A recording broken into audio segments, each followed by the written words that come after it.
es considerada una enfermedad de pobres, se erige como un estigma, si seguimos a Goffman, lo que provoca que se deje de ver a las personas como tales y se las considere como seres infeccionados y menospreciados. En el texto de Ribeiro esto sucede porque el propietario del lugar que habita la familia del colchonero se alarma cuando se entera de que el hijo de su inquilino pareciera padecer esta enfermedad. El colchonero no tiene otra opción que mentir porque sabe que si el propietario corrobora su presunción los expulsará del callejón. Sin embargo, una época mejor ha llegado con el dinero del acuerdo que el colchonero trabó con el representante del agresor de Paulina. Por eso el primero asume dicha época como una revancha. Pero ocurre lo inesperado, quizá por la juventud de Paulina, tiene menos de 15 años, o los pocos cuidados que recibe de parte de su progenitor. Se produce una pérdida. Abro cita. Cuando el gasfitero le dijo, maestro Padrón, damos una vuelta por la Victoria, él aceptó sin considerar que Paulina tenía 8 meses de embarazo y que podía dar a luz de un momento a otro. Al regresar a las 3 de la mañana abrazado del gasfitero, encontró su habitación llena de gente. Paulina había abortado. En un rincón, envuelto en una sábana, había un bulto sanguinolento. Paulina yacía extendida sobre una jerga con el rostro verde como un limón. Fin de cita. Lo sucedido con Paulina termina de consumir el dinero que habían obtenido por el acuerdo, y así la vida regalada que tenía se esfumó. El narrador explica a Brosita. Los restos de su pequeño capital se fueron en remedios. Cuando por las noches el farmacéutico le envolvía los grandes paquetes de medicinas, él no dejaba de inquietarse por el tamaño de la cuenta. Pero no ponga esa cara, reía el boticario. Se diría que le estoy dando veneno. El día que Paulina pudo levantarse, él ya no tenía ni un céntimo. Hubo entonces de coger su vara de membrillo, sus temibles agujas, su rollo de pita y reiniciar su trabajo con aquellas manos que el descanso había entorpecido. Está muy pesado, le decía la señora Enríquez al verlo resoplar mientras sacudía la lana. Sí, he engordado un poco. Fin de cita. Una característica del texto de Ribeiro es la presencia reiterada de la ironía. Está en el comentario que formula el boticario respecto a la expresión facial que muestra el colchonero cuando se entera de lo que tiene que pagar por las medicinas. También está presente en la réplica que le formula el arrendatario cuando el colchonero le dijo que su hijo murió por culpa de un ladrillo.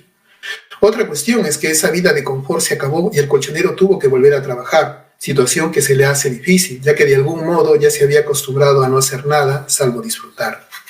En este contexto es que un día en el que toda la mañana y gran parte de la tarde estuvo sacudiendo con la vara la lana sucia para rehacer los colchones de la familia Enríquez, regresó a su casa realmente extenuado. Nunca como ese día se había agotado tanto y se sentía tan descontento con la vida. Llegó a su casa y le pidió a su hijo una taza de té. Mientras conversa con ella se le ocurre una idea. Paulina, abro cita, Paulina, inclinada sobre la cocina, soplaba en los carbones hasta ponerlos rojos. Un calor y un chisporroteo agradables invadieron la pieza. El colchonero observó la trenza partida de su hija, su espalda amorosamente curvada, sus caderas anchas. La maternidad le había sentado. Se la veía más redonda, más apetecible. De pronto una especie de resplandor cruzó por su mente. Se incorporó hasta sentarse en el borde del catre. Paulina, estoy cansado, estoy muy cansado, necesito reposar. ¿Por qué no buscas otra vez a Domingo? Mañana no estaré por la tarde. Paulina se volvió a él bruscamente con las mejillas abrasadas por el calor de los carbones y lo miró un instante con fijeza. Luego regresó la vista hacia la cocina, sopló hasta avivar la llama y replicó pausadamente, lo pensaré. Fin de cita. El colchonero deposita su mirada en el cuerpo de su hija, focaliza su espalda y sus caderas. Así llega a un juicio repentino. Su hija está más formada, más apetecible. Esto último no es gratuito, ya que el colchonero acaba de descubrir que su hija ya no es una niña, sino una mujer, hasta cierto punto atractiva. Es en ese momento en el que se le ocurre la idea de que Paulina es un capital que puede utilizar para recuperar la antigua y breve vida a la que accedió gracias al dinero del acuerdo con el ingeniero. Al insinuarle a su hija que busque a Domingo Allende, a su violador, el día de mañana cuando él no esté, lo que hace el colchonero es decirle a su hija que tenga relaciones sexuales con el obrero de construcción, para que de esta manera volver a pedir dinero como reparación.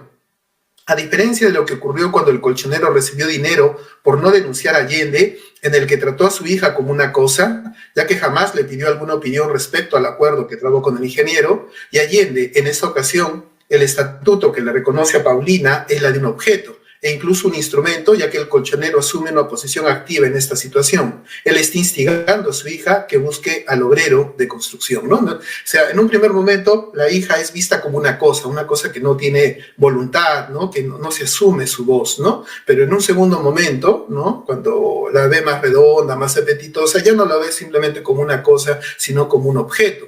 un objeto que le puede posibilitar volver a la vida, pues que había tenido esa vida, entre comillas, holgada. Se trata de un aprendizaje de parte del colchonero que entiende que su hija es un bien con el cual puede conseguir dinero, acceder a ciertas comodidades. De esta manera se reitera la idea de que la mujer es un objeto de intercambio, por el cual se obtiene una ganancia, en este caso el dinero. Esta es una manifestación más del intercambio de mujeres a la que se refiere Gail Rubin, en el que, abro cita, las mujeres son entregadas en matrimonio, tomadas en batalla, cambiadas por favores, enviadas como tributo, intercambiadas, compradas y vendidas. Fin de cita. Ahora bien, Paulina no resulta ser un individuo pasivo que sigue las órdenes que le impone su padre, sino que ella tiene la capacidad de decisión. En la escena citada, cuando el colchonero le desliza la propuesta de buscar a Allende, Paulina se sorprende al escuchar las palabras de su padre. El gesto siguiente es ambiguo, cito, se volvió a él bruscamente con las mejillas abrasadas por el calor de los carbones y lo miró un instante con fijeza, fin de cita. En realidad, ¿las mejillas abrasadas son por el calor de la cocina o es producto de la propuesta indecente de su progenitor o es producto de la propuesta indecente que su progenitor le acaba de formular? Se puede observar en esta actitud una cierta reacción que no queda del todo definida. Sin embargo, luego, ya tranquila, pausadamente, le dijo, lo pensaré. Paulina no se niega a la posibilidad de volver a estar con Allende. Pareciera que el colchonero no es el único al que la mente se le ilumina en ese momento. Paulina pareciera haber descubierto que puede lograr algún tipo de beneficio gracias a su cuerpo. Esto implica una especie de autoobjetificación. No solo es el colchonero el que objetifica a la hija y la considera un instrumento para lograr algún tipo de ventaja, sino que simultáneamente es la propia Paulina la que advierte la posibilidad de autoobjetificarse. Entiende que su cuerpo le puede permitir lograr una serie de ventajas como el dinero producto del acuerdo entre su padre, Allende y el ingeniero. No me va a dar tiempo para leer la segunda parte de la ponencia, sin embargo, yo creo que se puede resumir en 4 cosas. Lo que sucede es que en este cuento, Ribeiro, cuando hace la descripción tanto de Allende, ¿no es cierto?, el albañil, que es un afrodescendiente, o de Paulina, o sea, de indígenas y de afrodescendientes, es bastante curioso porque la mirada no es tanto una descripción, sino es una especie de caricatura, ¿no? Hay una especie de caricatura. Por ejemplo, cito, ¿no?, cuando describe a Domingo Allende, ¿no? El padre va a buscar a este afrodescendiente y se da lo siguiente. Se escuchó un ruido de tablones cimbrándose y pronto tuvo delante suyo a un gigante con las manos manchadas de cal, el rostro salpicado de yeso y la enorme pasa zamba emergiendo bajo un gorro de papel.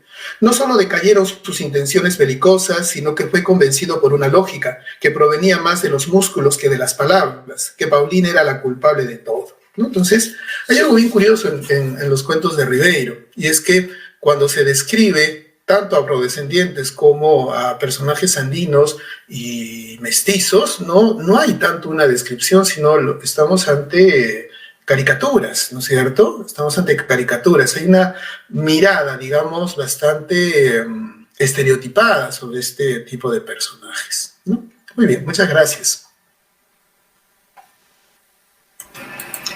Muchas gracias, profesor Richard Leonardo, por esta valiosa ponencia.